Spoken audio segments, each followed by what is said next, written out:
আমি অনুরোধ করব আমাদের অনুষ্ঠানের বিশেষ অতিথি জনাব তৌহিদ হোসেন স্যারকে তার মূল্যবান বক্তব্য দেওয়ার জন্য।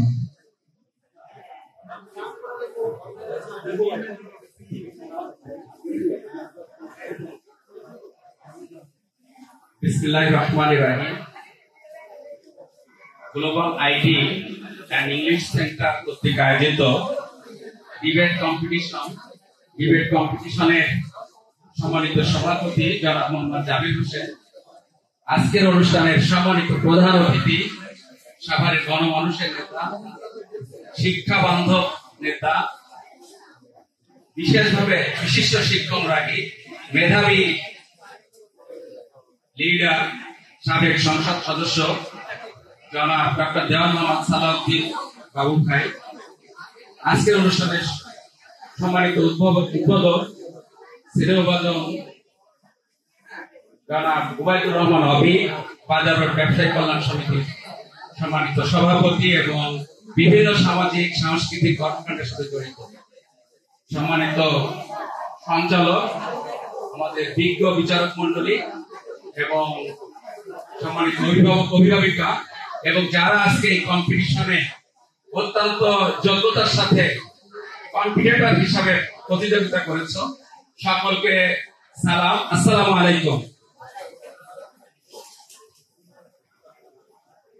For better understanding, I would like to say Bangla. আমাদের প্রধান অতিথি বলছেন সকলের বোঝার জন্য বাংলায় বলবেন। সব মিলিয়ে আমি ছোট্ট করে কয়েকটি কথা বলছি বাংলাতেই, যাতে মাতৃভাষা হিসেবে আমরা বুঝতেও ভালোভাবে উপলব্ধি করতে পারি।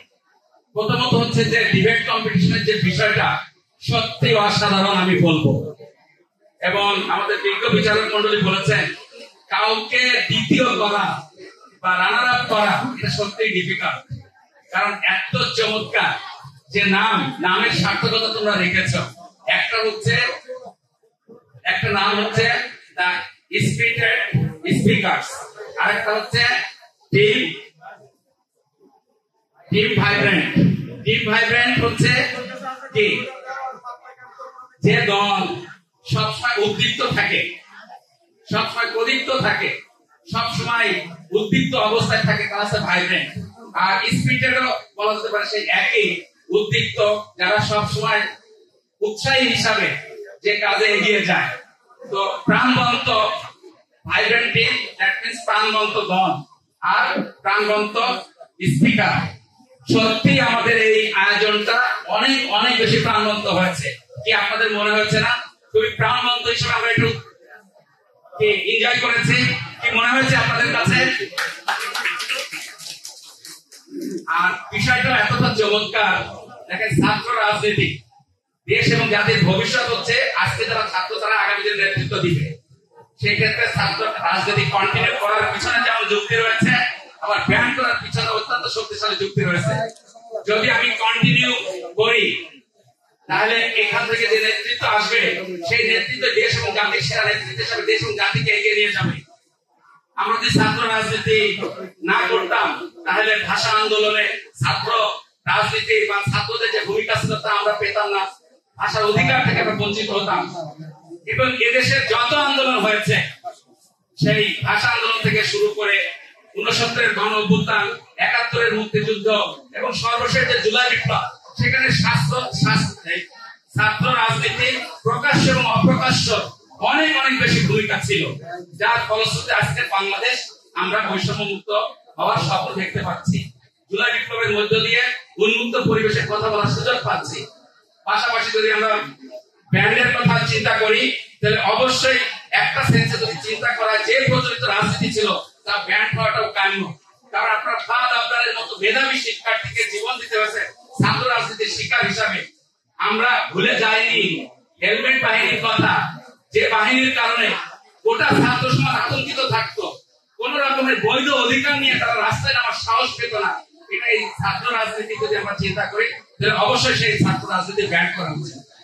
সব মিলিয়ে আমার যেটা মনে হয় যে এই ছাত্র রাজনীতি, প্রচলিত অর্থে যে রাজনীতি রয়েছে ছাত্র রাজনীতি, তার বাইরে এসে ছাত্রদের সমস্যা কেন্দ্রিক রাজনীতি হওয়া উচিত এবং সেখান থেকে আগামী দিনে নেতৃত্ব বের হয়ে আসবে। আজকে যারা দেশ চালায়, বিভিন্ন সময় যারা দেশ চালিয়েছে, তাদের উল্লেখযোগ্য সংখ্যক ছাত্র রাজনীতির ফসল হিসাবে ওই নেতা তারা হতে পেরেছে। তো সেই জায়গা থেকে আমার কাছে মনে হয় যে লেজুর ভিত্তিক রাজনীতি, শিক্ষাঙ্গন মানুষ করার আঙ্গিনা, মানুষ করার আঙ্গিনায় আমরা মানুষ হওয়ার পরিবেশ চাই। মানুষ হওয়ার রাজনীতির জন্য ছাত্র রাজনীতি এমন হওয়া উচিত যেখানে থাকবে না সন্ত্রাস, যেখানে থাকবে না বোমার শব্দ, যেখানে থাকবে না গুলির শব্দ। আমরা সেই ছাত্র রাজনীতি কন্টিনিউ দেখতে চাই।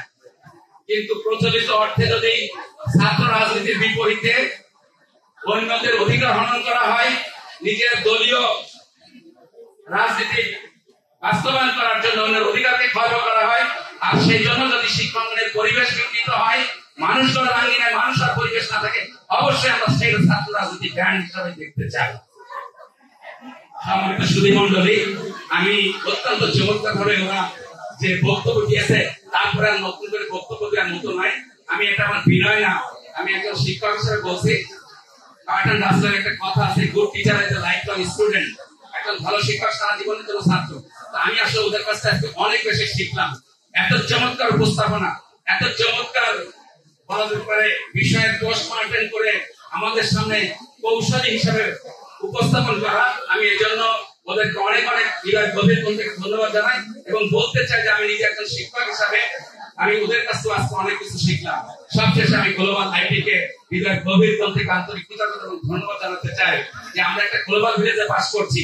আজকে আমাকে শিক্ষার্থী যারা আছে তাদের চিন্তা করতে হবে, এই বয়সের একজন শিক্ষার্থী ইউকের একজন শিক্ষার্থী কতটুকু যোগ্যতা অর্জন করে, ইউএস এর একজন শিক্ষার্থী কতটুকু যোগ্যতা অর্জন করে, সেই তুলনায় আমার লেভেলটা কতটুকু। সুতরাং এই কম্পিটিশনের মধ্য দিয়ে তোমাদেরকে ওয়ার্ল্ড ভিলেজের একজন বিশ্ব নাগরিক হিসেবে যোগ্য হিসেবে তৈরি হওয়ার জন্য মনে করি এটা একটা বিশাল মাইল ফলক হিসেবে কাজ করবে ইনশাআল্লাহ।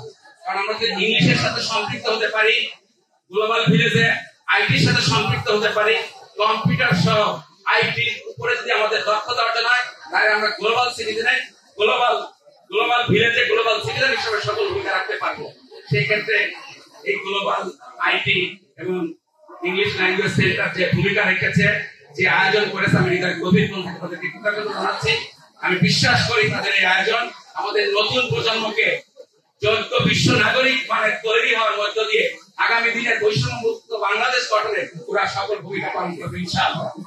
আমি আবারও গ্লোবাল আইটিকে আন্তরিক ধন্যবাদ জানিয়ে তারপর আমাদের সম্মানিত প্রধান অতিথির সাথে আমাকেও রেখেছেন, এই জন্য হৃদয় গভীর কোণ থেকে ধন্যবাদ জানিয়ে আমি আমার বক্তব্য শেষ করছি। ধন্যবাদ সকলকে। আসসালামু আলাইকুম।